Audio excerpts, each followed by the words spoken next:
Muy buenos días, amigos, seguidores del público, seguidores de nuestras redes sociales, que están siguiendo paso a paso las diferentes ponencias que estamos brindando con todo cariño para ustedes. Y es muy gratificante encontrar muchas felicitaciones para los ponentes, que de verdad el día de hoy han sido muy impactantes. Y el tema de ahora de nuestra ponente tiene también ese nivel de impacto, porque hablamos de hidrógeno verde. Un tema de repente muy controversial, ¿no? para nuestro planeta, porque ya se cuenta con energía eléctrica. Sin embargo, debemos ver alternativas para sectores más rurales o más económicamente hablando, que no tienen esa disposición, y buscar alternativas de energía, ¿no? Como es el caso del papel del hidrógeno verde en la transición energética. Muy bien. El día de hoy tenemos a la bachiller Fiorella Zenaida Hernández Herrera, quien les va a mencionar sobre esta parte del hidrógeno verde. El tema tiende para varias patentes de invención relacionadas de repente con alguna metodología de obtención o un producto en forma de equipo que pueda generar este impacto energético. Bien, entonces, Yasmín, por favor, comentamos el currículum de la bachiller Fiorella Fernández. Adelante, Yasmín. Contamos con la bachiller Fiorella Zenaida Fernández Herrera, ingeniera química de la Universidad Nacional del Callao y actual estudiante de maestría, UNICAM Brasil, en el Departamento de Química Inorgánica, Bonacin Research Group. Su investigación involucra aspectos de electrocatálisis, de partición de agua, síntesis de materiales inorgánicos, electroquímica, caracterización de materiales, producción de hidrógeno y nanomateriales. Esperamos que este congreso sea un espacio en el que usted pueda compartir sus conocimientos y experiencias, inspirando a otros a seguir su ejemplo de investigación. Les cedo la palabra. Muchas gracias por la presentación. Bueno, voy a comenzar quería agradecer primero por la invitación, porque hayan pensado en mí, por la ingeniera Gloria que entró en contacto conmigo, que hace mucho tiempo que yo no tenía comunicación con ella, y yo coloqué algo un poquito más sobre mí para que me conozcan más, cómo fue que llegué a la Unicampi. Yo me formé en el 2019 en la carrera de Ingeniería Química. Fue ahí donde yo conocí a la ingeniera Gloria, que forma parte del staff de este congreso. Y durante la época de la pandemia, yo fui becaria en Sauder, Perú. Ahí yo tuve contacto con diferentes áreas de metalurgia, balance de agua, calidad, laboratorio, pero siempre sentía una atracción por el Departamento de Energías Renovables, que en esa época no tuve la oportunidad de participar, pero ya se sentía como una atracción para poder yo desenvolverme en ese campo de desarrollo. Pasa el 2021, ahí entro a trabajar en la empresa SGS, ahí yo más en una parte de instrumentación, ¿no? Análisis de laboratorio, y fue en ese año para mí clave para decidir que lo que yo quería era realizar una maestría o profundizar mis conocimientos en energías renovables, y fue como entré en contacto con el profesor Juliano Bonacin, que actualmente es mi orientador. Entré al programa de maestría de la UNICAM. La UNICAM es la Universidad de Campinas, que se encuentra localizado en Sao Paulo, en Campinas, Brasil. Y desde el 2022 estoy trabajando con ellos. La verdad es una experiencia llena de aprendizajes, llena de momentos, no solamente profesional, personal, y es gracias a esa experiencia que estoy aquí contando un poco más sobre mi trabajo. Bueno, ¿qué es lo que voy a tocar en esta presentación? Primero voy a comenzar con la matriz energética. Vamos a hablar también sobre una parte, generalidades, características del hidrógeno. El punto número 3 van a ser los beneficios ambientales del hidrógeno, van a depender de la forma y la manera de cómo es producido. Luego vamos a hablar sobre el hidrógeno verde específicamente, cuáles son los desafíos de la producción del hidrógeno verde, la oxidación del agua, y finalmente voy a presentar a mis compañeros de trabajo, que creo que también están acá conectados, sobre el grupo de laboratorio del profesor Bonacín, donde formamos parte. Yo quería comenzar mi presentación con una serie de imágenes que hasta no nos podría generar un impacto, porque hasta cierto punto ya estamos acostumbrados. Tenemos acá una imagen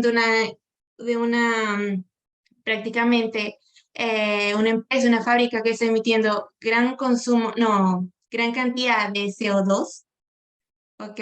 Que es causante del cambio climático. Luego tenemos derretimiento de los glaciares y también mata de la floresta amazónica, pérdida de bosques, pérdida de áreas verdes, que aunque es un poco triste, ya son imágenes que para nosotros son comunes, no nos genera ningún tipo de impresión, ningún tipo de sorpresa.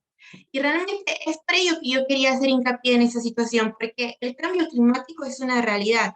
Y es una realidad que si nosotros no detenemos ese proceso de avance, no va a ser compatible con la vida humana en un futuro. Entonces, tenemos que estar comprometidos con la descarbonización de nuestro planeta, comprometidos con descarbonizar la economía y hacer que la economía de muchos de los países, de todo el mundo, sea mucho más sustentable, mucho más sostenible. Entonces, es un compromiso de todos, la verdad. Y bueno, también se ha dado un incremento de la demanda energética, incremento de la población mundial, actualmente 8 billones de personas en el mundo, y todas esas son causas que ocasionan la crisis energética global de la que nosotros estamos viviendo. Es por eso que comencé hablando por el cambio climático, ¿no? Por el compromiso que nosotros debemos de asumir. Bueno, entonces voy a comenzar por el punto número 1, que es sobre la matriz energética. Ahí yo escuché que era algo de producir hidrógeno para otras formas de hidrógeno, para sectores rurales. La verdad es que la situación es bastante diferente. Este es un informe de un estudio sobre la energía que es suministrada, la energía global, por quién es suministrada. Tenemos nosotros principalmente petróleo, gas natural, carbono. También tenemos energía nuclear, biocombustibles y residuos, hidroeléctrica y otras fuentes de energía, ¿ok? Entonces, este estudio fue como que un relatorio de una agencia internacional de energía, y ellos lo que mencionan que durante el 2020 el principal suministro de energía global fueron combustibles fósiles. Casi el 80% de la energía que nosotros utilizamos provienen de combustibles fósiles. Y ese es un punto muy, muy, muy crítico, porque realmente no nos permite avanzar o no nos permite detener ese proceso de calentamiento global del que estamos viviendo. Cada vez la temperatura está que se incrementa aún más. ¿Y cómo es la realidad del Perú? ¿Cuánto de energía a partir de combustibles fósiles es suministrada en Perú? Entonces, en el caso de Perú, es un perfil bastante similar. Más del 70% de la energía que nosotros utilizamos, tanto en combustibles, energía para cargar nuestras baterías, nuestros celulares, el 70% más del 70% proviene de los combustibles fósiles, ¿ok? Del carbón, gas natural, petróleo. Y realmente esa situación es muy crítica, porque como lo había mencionado, no solamente el grupo del profesor Julián está trabajando en poder transformar esa realidad, sino países enteros, continentes enteros están sumando compromisos, proyectos, para poder mutar, para poder cambiar este tipo de economía, ¿no? Para poder llegar a la carbono neutralidad. ¿Y por qué es importante nosotros tener en cuenta cuánto de energía, cuánto de combustibles fósiles nosotros consumimos? Porque los combustibles fósiles emiten CO2. La quema de combustibles fósiles libera CO2 al ambiente. Acá nosotros vamos a ver una gráfica que también fue realizada por esta Agencia Internacional de Energía, ¿ok? Que son resultados del 2021, o sea, ellos hicieron una data histórica desde 1900 hasta el 2021, y en esta gráfica nosotros vamos a poder ver cómo cómo es que la temperatura ha ido aumentando de una manera directamente proporcional con la emisión del CO2. En esta siguiente gráfica, nosotros vamos a ver la emisión de CO2 a partir de qué? A partir de la electricidad y de la generación del calor. Entonces, a partir de fuentes de energía eléctrica y generación de calor a nivel mundial. Entonces, aquí también tenemos lo mismo, que el 73% lo ocupa prácticamente el uso de carbono, el 22% gas natural y una pequeña parte de petróleo. Entonces, prácticamente la situación es muy crítica, y si no asumimos una responsabilidad frente a esta situación, la verdad es que no vamos a llegar a ningún lado y prácticamente vamos a destruir el mundo en donde nosotros convivimos, ¿no? ¿Por qué es importante entonces? ¿Por qué es importante saber cuánto de combustibles fósiles utilizamos? ¿Por qué es importante cuánta cantidad de CO2 nosotros emitimos? Porque como lo había mencionado, la cantidad de CO2 está directamente proporcional con la temperatura global del planeta. Si nosotros emitimos más cantidad de CO2 a la atmósfera, la temperatura del planeta va a incrementar aún más. Entonces, realmente nosotros estamos viviendo un desafío para poder detener ese incremento en la temperatura a nivel global y poder luchar contra el cambio climático. Parece que noticias como esta que proporciona la NASA, donde nosotros estamos viviendo ese 2023 como uno de los veranos más calientes que ha batido récord, ya prácticamente es una consecuencia del cambio climático que estamos viviendo hoy en día. Yo creo que todo el mundo se ha dado cuenta que el clima ha cambiado, ¿no? Por ejemplo, aquí donde yo estoy ahorita en Brasil, esta semana creo que he hecho algo de 35 grados centígrados, entonces la piel se siente totalmente diferente, un bochorno totalmente fuerte, ¿no? Lo que altera no solamente nuestra vida, sino también altera toda la naturaleza, ¿no? El hábitat de los animales, los climas, etc. ¿Ok? Pero no todo está perdido, no todo tiene que ser color gris, sino también hay esperanza. ¿Qué es lo que pasa? Lo que pasa es que IRENA es una agencia de energías, una agencia internacional de energías renovables, y ha lanzado un informe, ¿no? Un informe anual, como cada año lo hace, y ese es un resumen del 2022 y 2023. ¿Qué es lo que pasa? No lo he colocado acá en las diapositivas, pero IRENA lanzó una comparación de cuáles fueron la cantidad de CO2 que emitió Europa, el continente europeo, de 1990 al 2022. Y IRENA señala que la cantidad de CO2 que fue emitida en Europa disminuyó, porque ellos son casi 14% a nivel global, es responsabilidad de Europa en 1990. Y ahora solamente es el 7% a nivel global.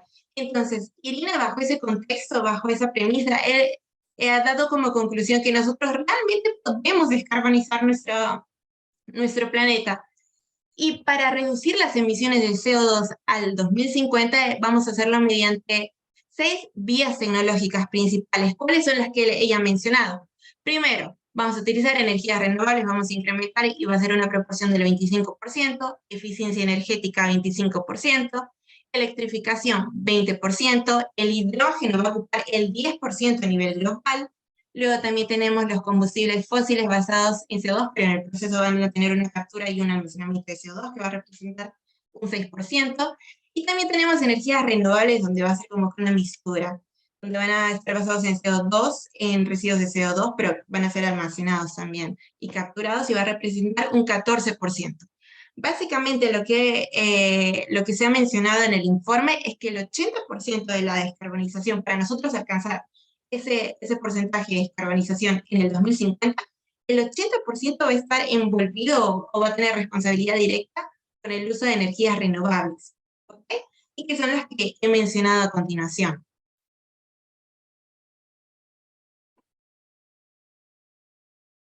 Ok.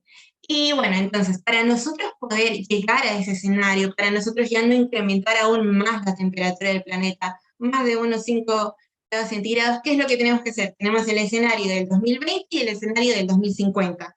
Si en el 2020 nuestras fuentes de energía renovables que utilizamos era 28%, ahora nosotros tenemos prácticamente que triplicar ese consumo a un 91% de energías renovables. Entonces, realmente los desafíos son muy grandes. no es una tarea fácil. Es por eso que en esta presentación voy a hablar un poco más sobre ese proceso de energía, ese proceso de transición energética por el cual vamos a comenzar a vivir o ya estamos empezando a vivir, ¿no? Entonces, tenemos que asumir ese compromiso de que vamos a cambiar la energía que nosotros estamos utilizando. Y aparte también tenemos que ser un poco más reflexivos, ¿no? Pensar un poco más, ser más conscientes de la cantidad de energía o de esa energía que nosotros utilizamos, cómo fue generado, cómo que es usado, y todo ello, la verdad, es un tema bastante amplio para hablar. Cuando nosotros pensamos en energías renovables, porque nosotros queremos cambiar la matriz energética, ¿no? Queremos cambiar la matriz energética, queremos disminuir el uso de combustibles fósiles. Entonces, cuando pensamos en energías renovables nosotros conocemos. Pero nosotros conocemos todas estas, las que he mencionado, y que Irina ha mencionado en su informe, que realmente nosotros tenemos potencial, tenemos la tecnología para poder llegar a esa descarbonización. Tenemos la energía eólica, no turbinas eólicas, tenemos la energía del sol, el sol siempre se va a estar acá por millones de años más, los paneles solares, tenemos fuentes de biomasa, vamos a tener el hidrógeno, que es lo que vamos a estar hablando de aquí en unos momentos, también tenemos la energía proporcionada del mar, tenemos energía geotérmica, energía hidráulica. Entonces, el mensaje de esta diapositiva, prácticamente de este slide, es que nosotros no solamente tenemos un frente de solución, no solamente quiere decir que el hidrógeno va a ser la única solución para descarbonizar el planeta, sino hay varios puntos, y la idea es que nosotros podamos trabajar en esos puntos para poder construir una sociedad mucho más sostenible. ¿Ok? Entonces la idea es trabajar siempre en conjunto.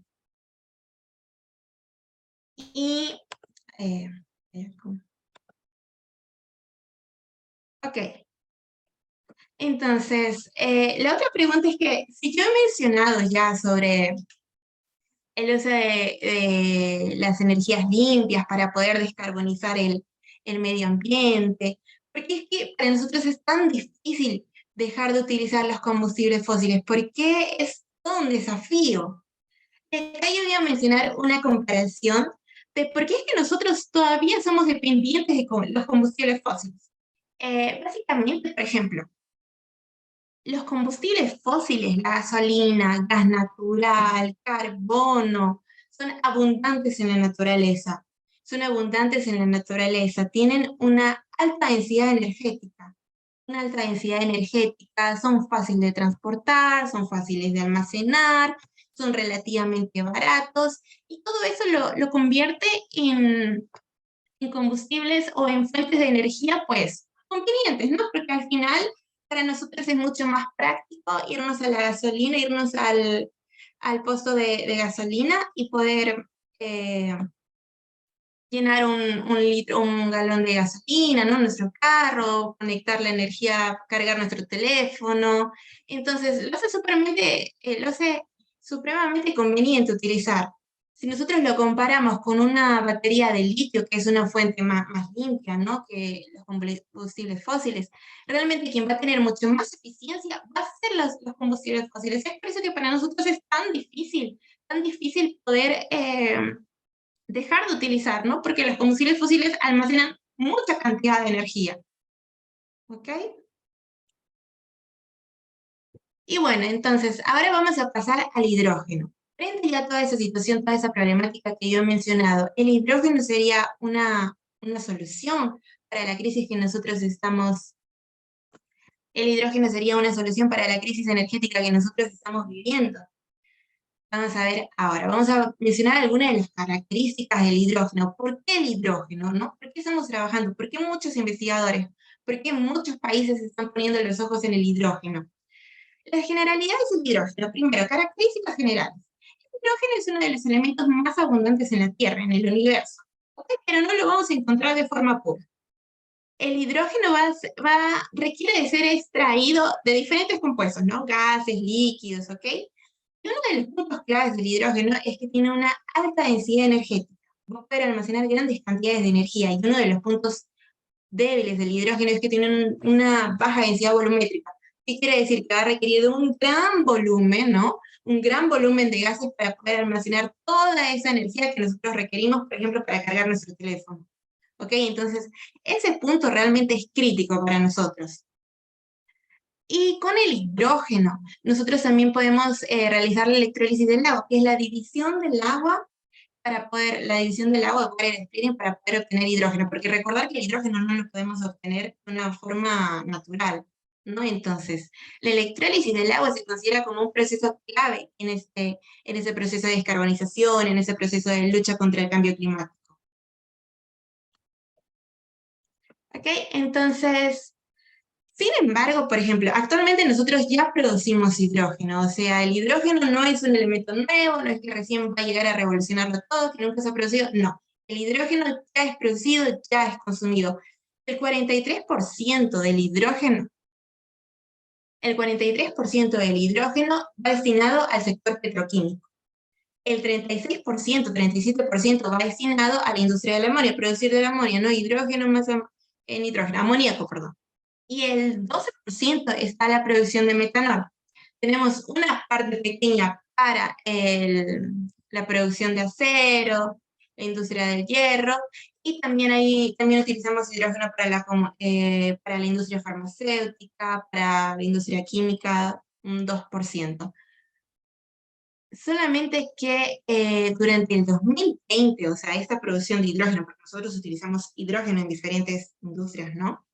Ese hidrógeno que ha sido producido ha generado grandes toneladas de CO2 al medio ambiente. Entonces, el hidrógeno que se consume actualmente no es nada amigable con la naturaleza, es bastante agresivo, la emisión de CO2 que tiene en la naturaleza, el impacto es muy fuerte. ¿Por qué? Porque actualmente la mayor cantidad de hidrógeno proviene ¿de qué? Proviene de fuentes de combustible fósiles.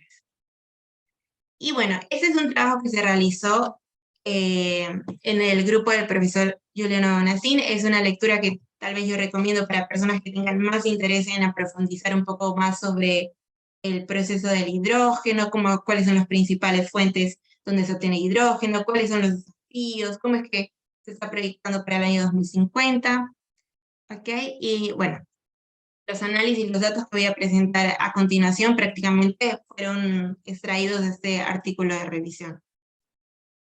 Okay, entonces, nosotros, como había mencionado, la principal fuente de hidrógeno proviene de ¿qué? Proviene de combustibles fósiles, perdón. Entonces, nosotros tenemos los combustibles fósiles ya conocidos, ¿no? Tenemos carbono, petróleo y metanol. Nosotros le vamos a colocar un impulso energético, ¿no? Vamos a colocar una entrada energética. Al final, ese proceso de producción va a generar ¿qué? Va a generar CO2 al medio ambiente. Por eso no lo hace un proceso más amigable con la naturaleza. Sin embargo, el 5% de la producción de hidrógeno es a partir de la electrólisis. La electrólisis, que es el proceso de división de agua con ayuda de la electricidad. ¿Ok? Y ahora yo voy a presentar un cuadro sobre los colores del hidrógeno verde. ¿Por qué? Porque en un futuro el mercado va a codificar de qué color son el hidrógeno que es producido. Por ejemplo, si el hidrógeno proviene de fuentes de combustibles fósiles, el peor va a ser el del color marrón. ¿Por qué? Porque va a ser producido a partir de carbono, va a emitir gran cantidad de CO2, ¿ok? El impacto con la naturaleza va a ser muy fuerte y el nivel de limpieza va a ser nulo.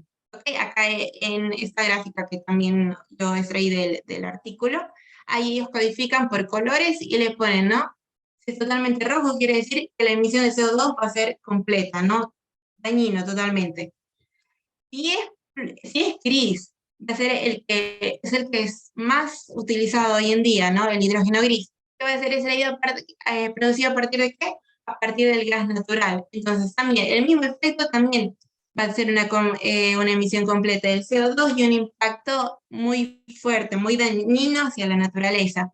Cuando nosotros vamos a ir cambiando, por ejemplo, vamos modificando el proceso, la emisión de CO2 se va a ir modificando también. Por ejemplo, el hidrógeno azul es producido a partir del metano también, pero ¿cuál es la diferencia? Lo que pasa es que este hidrógeno azul va a tener una captura y un almacenamiento de CO2, ¿ok? Entonces, la emisión de CO2 ya no va a ser tan fuerte como la del hidrógeno gris o la del hidrógeno marrón.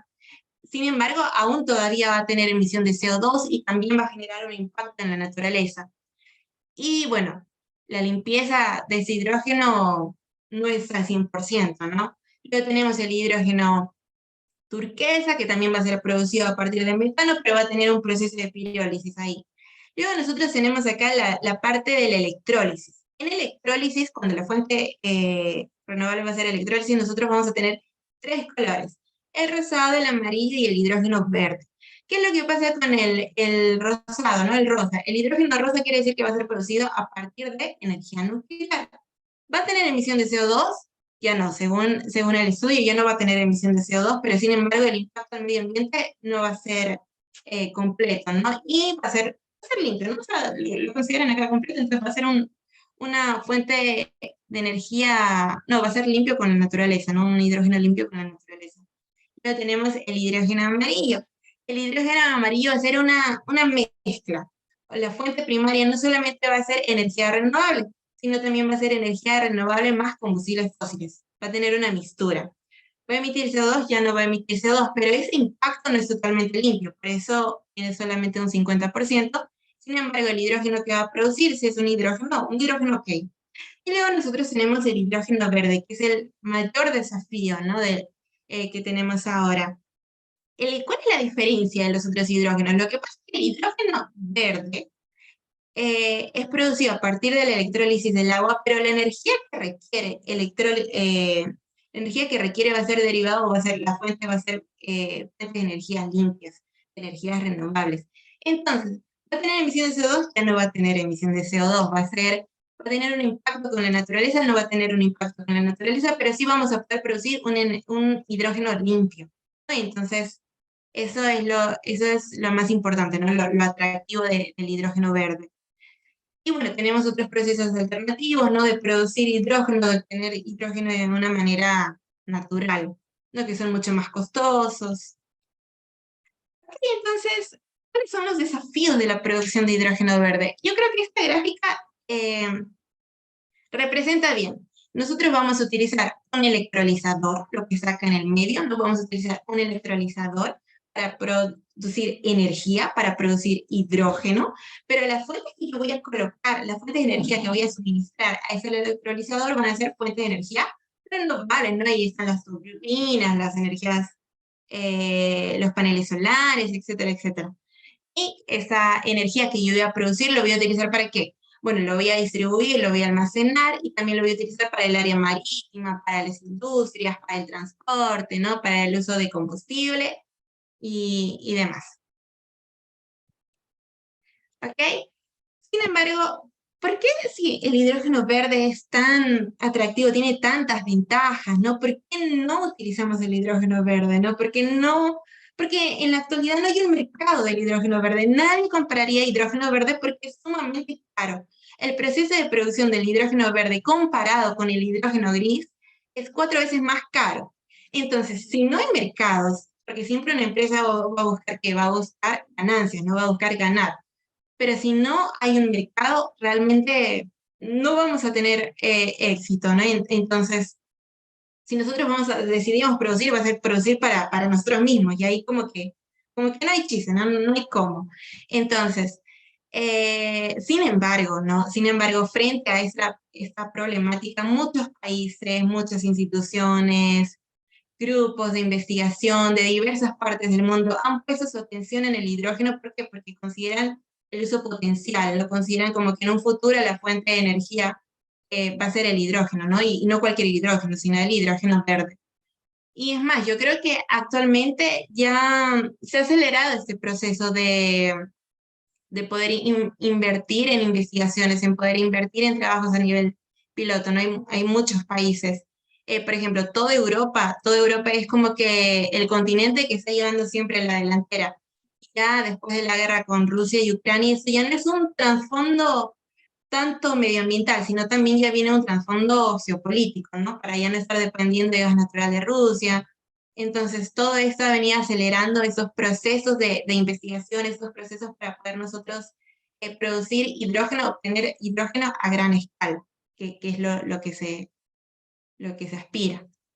Y antes de presentar la siguiente diapositiva, yo quería mencionar de por qué es tan caro, ¿no? ¿Por qué el hidrógeno es tan caro producir? Entonces, ahora sí.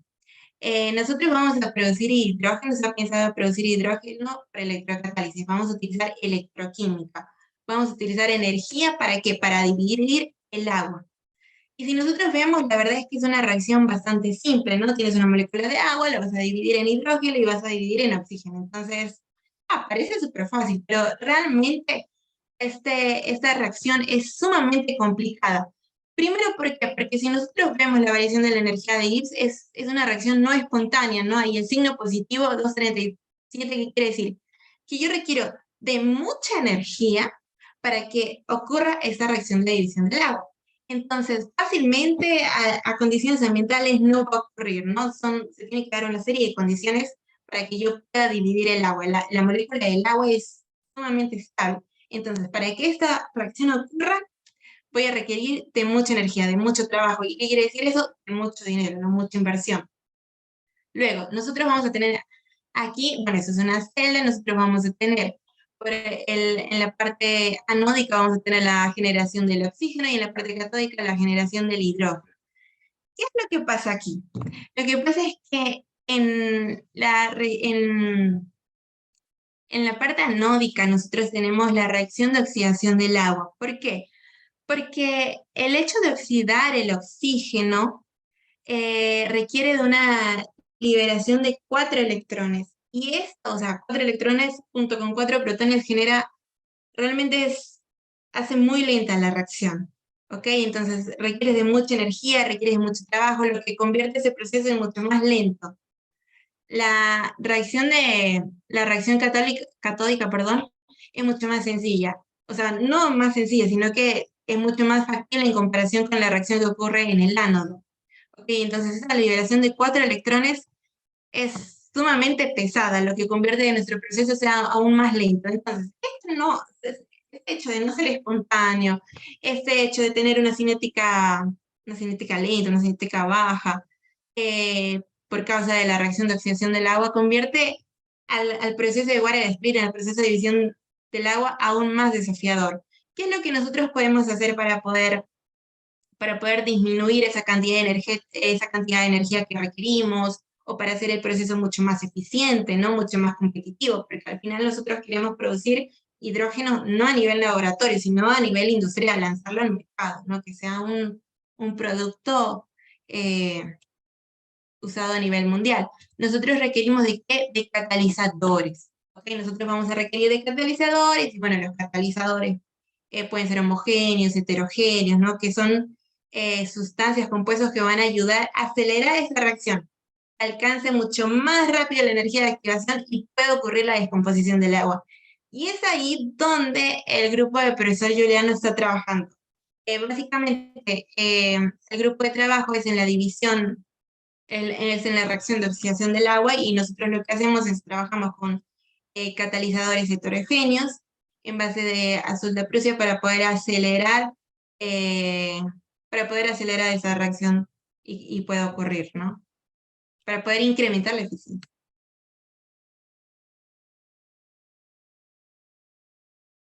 Y bueno, entonces, como es un tema de costos, siempre nosotros tenemos que tener en cuenta que existen catalizadores que son muy buenos para la reacción de oxidación del agua, ¿no? En la reacción de oxidación del agua nosotros oxidamos el oxígeno, entonces hay materiales que son muy buenos, ¿no? Metales preciosos, tenemos iridio, rutenio, y realmente la desventaja es que son muy caros. Y como lo había mencionado, si nosotros queremos hacer competitivo este mercado, si nosotros queremos crear un mercado del hidrógeno, tenemos que economizar gastos, porque por sí ya esa alta energía lo convierte esa alta energía que requerimos para dividir el agua lo convierte en un gran desafío. Entonces nosotros buscamos catalizadores que sean estables, que tengan que sean abundantes en la tierra, ¿no? Que sean baratos, es la idea, porque al final los metales preciosos son muy caros, no son tan abundantes, que tengan una buena actividad, también, ¿no? Para que ocurra ese desplazamiento de los electrones, que es como que una reacción de cuello de botella para nosotros. Y nosotros trabajamos, bueno, el grupo del profesor Giuliano, ¿no? Trabaja con metales de transición. Hay trabajos con fierro, cobalto, níquel, y en mi caso yo trabajo con cobre.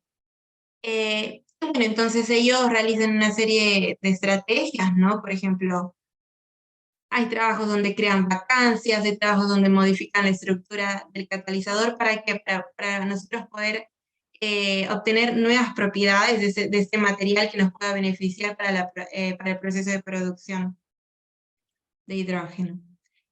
Y bueno, en mi caso particular, bueno, en el caso del grupo, nosotros trabajan con azul de Prusia y con los análogos de azul de Prusia. La verdad es que voy a hablar una cosa muy superficial, ¿no? Porque tampoco quiero profundizar mucho en eso, creo que el mensaje ya ha sido recibido, ¿no? De qué es lo que nosotros hacemos. Trabajan con los análogos de azul de Prusia, ¿por qué? Porque tienen unas características en su estructura interesantes, ¿no? Lo que hace que pueda ocurrir esa transferencia electrónica. Sin embargo, la actividad de ese compuesto es muy baja. Entonces, ¿qué necesitamos? Necesitamos modificar. Y ahí lo modifican con los metales de transición que había hablado, ¿no? Cobalto, cobre, níquel. Estos resultados de acá son, estas imágenes de acá son resultados que se han obtenido en el laboratorio que han realizado mis compañeros. Y para nosotros medir si un material nuevo sintetizado, si un catalizador nuevo preparado es eficiente o no, se tiene que hacer una serie de caracterizaciones electroquímicas, para nosotros poder avaliar la cantidad de sitios activos, para poder nosotros evaluar, ¿no? Si este material nuevo es eficiente, si tiene una alta actividad, ¿ok? Y bueno, quería presentar ahora los miembros del equipo de trabajo. El profesor Giuliano es prácticamente el líder del grupo de investigación. No solamente él trabaja con catalizadores heterogéneos para la oxidación del agua, sino también él trabaja con impresión 3D. Después de mi presentación va a tener Luis, que él es crack de 3D, de la impresión 3D, y les va a explicar mucho mejor. Y bueno, aquí está nuestro grupo de trabajo, hay algunas personas que ya salieron, otras que han entrado, entonces, básicamente, en eso nosotros estamos trabajando, es bastante desafiador, y bueno, aquí están, ellos son, la imagen de la izquierda son los chicos que están en la escuela, allá por ejemplo en la UNICAM hay una extensión donde estudiantes del colegio todavía pueden participar de ese tipo de proyectos, y ellos son encargados de manejar la impresora 3D, ¿no? Ellos están imprimiendo la tabla periódica, o sea, hay una serie de actividades muy interesantes que ellos realizan. Y también yo quería comentar de que hay profesores que van a compartir con nosotros, que están compartiendo con nosotros durante este semestre, que son profesores de Puno y de Piura, que han venido y bueno, tienen proyectos en conjunto de colaboración con el profesor Giuliano. La verdad es que es una experiencia muy bonita las que ellos están viviendo y la que yo también estén compartiendo juntos. Y bueno, básicamente esa era toda mi presentación, y bueno, quería agradecer también a las agencias de fomento que están permitiendo que mi investigación, mi trabajo sea realizado. Muchas gracias.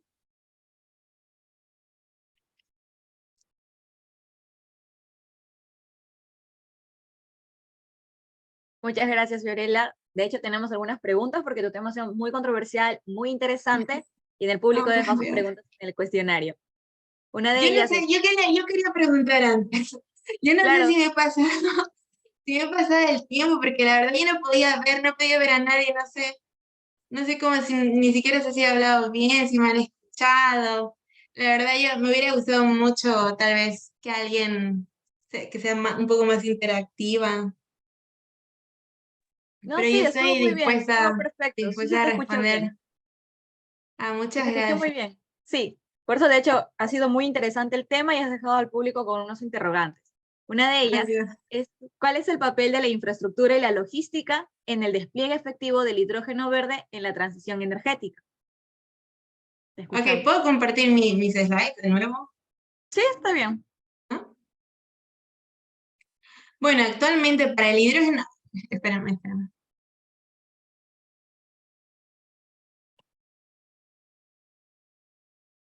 Bueno, ok, ahora si puedes repetir por favor la pregunta. Claro. ¿Cuál es el papel de las infraestructuras y la logística en el despliegue efectivo del hidrógeno verde en la transición energética? Bueno, actualmente del hidrógeno verde. Actualmente no hay una infraestructura, o sea, para producir el hidrógeno verde no hay una infraestructura, es más, pero ni siquiera tiene como que una hoja de ruta de cómo voy a instalar el hidrógeno verde, no tiene acceso, aparentemente estamos en nada, ¿no? Entonces, ¿qué es importante? Es importante, porque al final el hidrógeno es inflamable, ¿no? Entonces, realmente yo creo que tanto para la logística, para la infraestructura. Hay muchas empresas, yo sé que en Perú hay muchas empresas, muchas mineras, empresas, agencias consultoras que están trabajando en ese sector.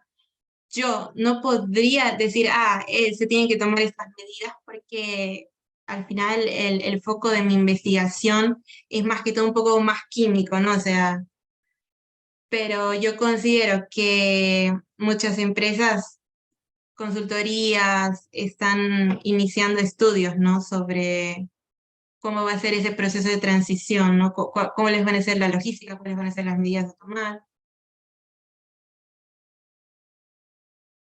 Igual, si yo obtengo más información, yo podría compartir con la persona que ha preguntado, ¿no? Se podría entrar en contacto, no hay ningún problema.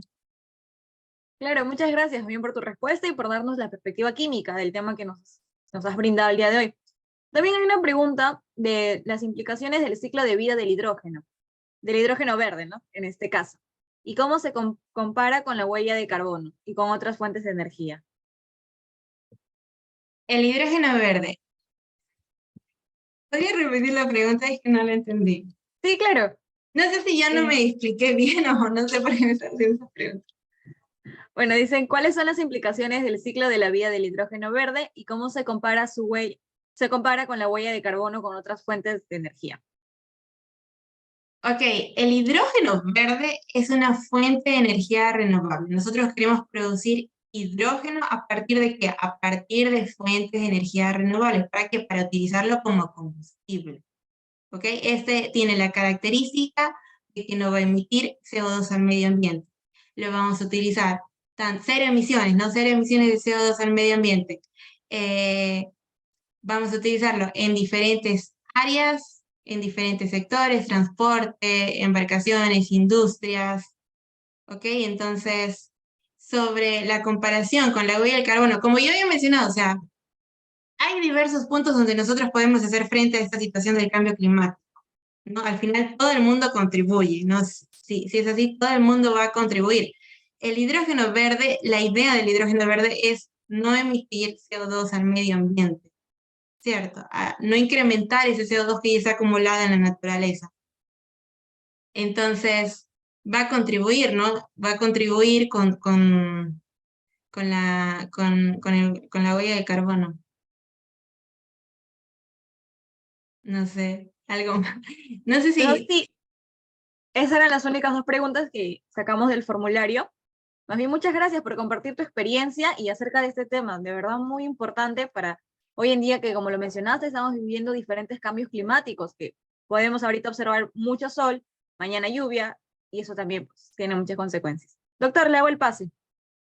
Muchísimas gracias, Fiorella Fernández, por su participación. Ha No, sido yo que agradezco. un tema muy, muy importante sobre el hidrógeno verde y sus implicancias, así también como su inversión, ¿no? Porque se requiere buena inversión para poder fortalecer esta línea. También Claro. se encuentra No, por eso su... es que se están haciendo esos estudios, ¿no? Para poder Perfecto. hacerlo más barato, más competitivo en el mercado. Perfecto. Se encuentra entre nosotros también uno de los líderes, ¿no? De Unicam, que es me parece que es Nicolás Galindo, ¿no? ¿Sí? Ah, Nicolás, Perfecto. crack. Bien, le manda saludos ahí por el mensaje. Gracias. Y varios, ¿no? Varios que están mandando saludos.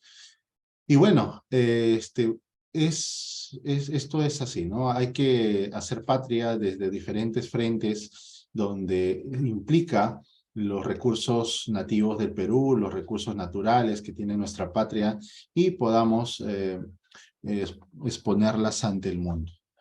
Muy bien, muchísimas gracias, ingeniera Fiorella Fernández. Ha sido un gusto, un placer, y ya estaremos en contacto a través de la ingeniera Gloria Bravo para nuevos proyectos o de repente algún tema en especial. Muchísimas gracias. Bien, vamos acá.